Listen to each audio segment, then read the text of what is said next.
मथुरा में दूसरे चरण में होने वाले लोकसभा चुनाव का शोर हर तरफ सुनाई देने लगा है, जिसमें जहां बड़ी बड़ी राजनीतिक पार्टियों के प्रत्याशी चुनावी अखाड़े में उतर पड़े हैं, जिनमें 2 बार की सांसद और फिल्म अभिनेत्री हेमा मालिनी भी भाजपा में मौजूद हैं। और कांग्रेस और समाजवादी पार्टी की गठबंधन प्रत्याशी मुकेश धनगर के अलावा बसपा के सुरेश सिंह चुनाव लड़ रहे हैं। तो वहीं आई चुनावी दंगल में कई निर्दलीय प्रत्याशी भी अपना भाग्य आजमाने को ताले ठोक रहे हैं, जिनमें एक है भानु प्रताप सिंह, जिन्होंने महाराणा प्रताप की मूर्ति पर माला पहनाकर अपने समर्थकों के साथ अपना चुनाव शुरू किया है, जो कि युवा वोटर के साथ साथ मथुरा के स्थानीय मुद्दों को बखूबी उठाने के लिए चुनाव लड़ रहे हैं, जो कि बाहरी बनाम स्थानीय को लेकर चुनाव मैदान में जनता के बीच जाकर अपना दमखम दिखाने का काम कर रहे हैं। हालांकि निर्दलीय चुनाव लड़ रहे भानु प्रताप पहले भाजपा के नेता रहे हैं, मगर अब वो भाजपा की सांसद और हेमा मालिनी को हराने के लिए अपना पूरा दम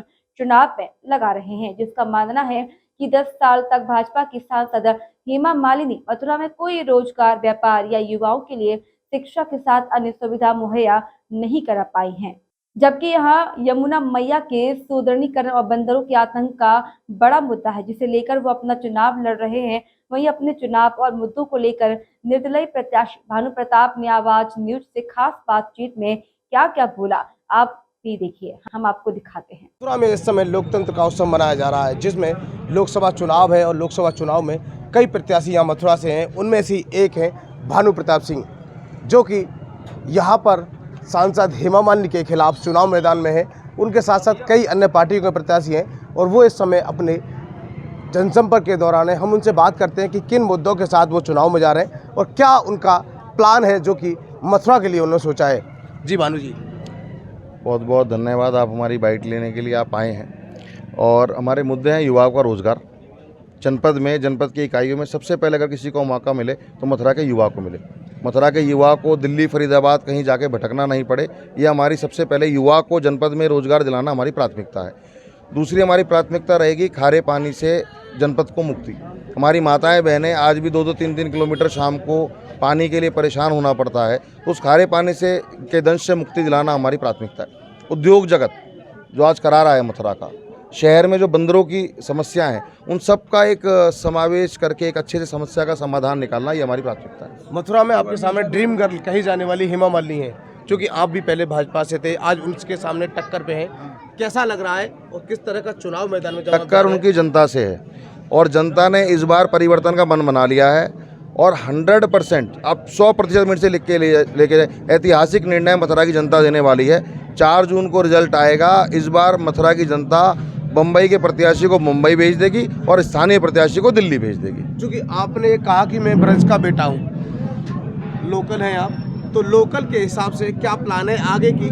मथुरा को कैसा देखना चाहते हैं? मथुरा तो देखिए जी, श्री कृष्ण जी की नगरी है। इसमें हम तो एक बहुत छोटे से निमित्त मात्र, हम और आप तो क्या कर सकते हैं, लेकिन ब्रज का स्वरूप अच्छा, सुंदर हो, स्वच्छ हो, ब्रज का ब्रजवासी परेशान नहीं हो, ये मेरी सबसे बड़ी प्राथमिकता है। धार्मिक नगरी होने के नाते यहाँ पर जिस तरह से टूरिस्टर का आना होता है, चूँकि आप लोकसभा का चुनाव लड़ रहे हैं, मथुरा पूरा लोकसभा क्षेत्र है, तो उसके लिए क्या प्लान है आपका यहाँ के मंदिरों को लेकर के, यहाँ की भीड़ को लेकर के? जाम से मुक्ति। टूरिस्ट जाम में फंसा रहता है, स्थानीय निवासी जाम में फंसा रहता है। ऐसी ट्रैफिक की व्यवस्था हो कि मथुरा वृंदावन में जो जाम लग रहा है, और ख़ासकर वीकेंड्स पर, शनिवार इतवार को, एकादशी है, अमावस है, उस दिन जो जाम की समस्या होती है, उसकी सुव्यवस्था करके जाम से मुक्ति दिलाना सबसे बड़ी प्राथमिकता है। जिस तरह से आप जानते हैं सरकार का एक प्लान है वृंदावन को लेकर के कॉरिडोर का, क्या लगता है आपको कॉरिडोर कितना फायदेमंद रहेगा जनता के लिए या मथुरा वृंदावन? जनता की इच्छा से अनुरूप काम करना चाहिए।